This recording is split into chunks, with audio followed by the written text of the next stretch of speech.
Ayan, so good day. Ayan, working na yung 36 kilowatt natin, no. Bali, yung pilot light, nagsubok tayo dito ng pilot light, no. So ayan, hindi pa siya nakakabit. Bubutas natin dito pag okay na, working na siya.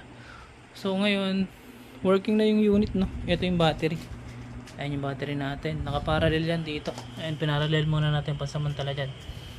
Tapos, ayan, naka-normal yung inverter. Ito yung master, normal, no. Normal, ayan. Tapos itong pangalawa, yung slave. Ayan. Normal din siya, no. So subukan natin magbago ng settings dito. Kung susunod ba yung master, ay yung slave.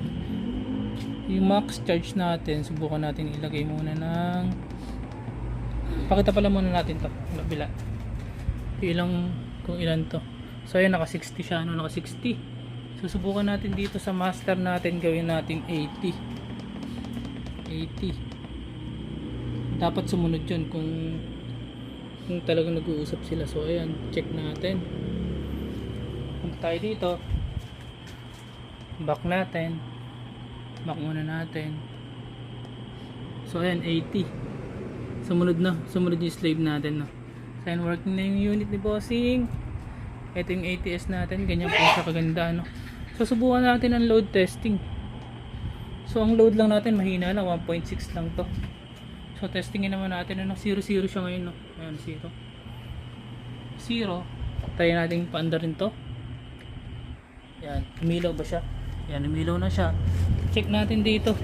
So sa master natin may kinukuha na 750 watts.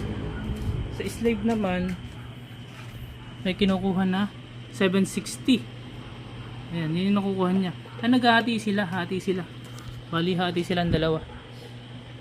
Yung master tsaka slave, hati sila. Tig 750 watts. 750 total of 1.5.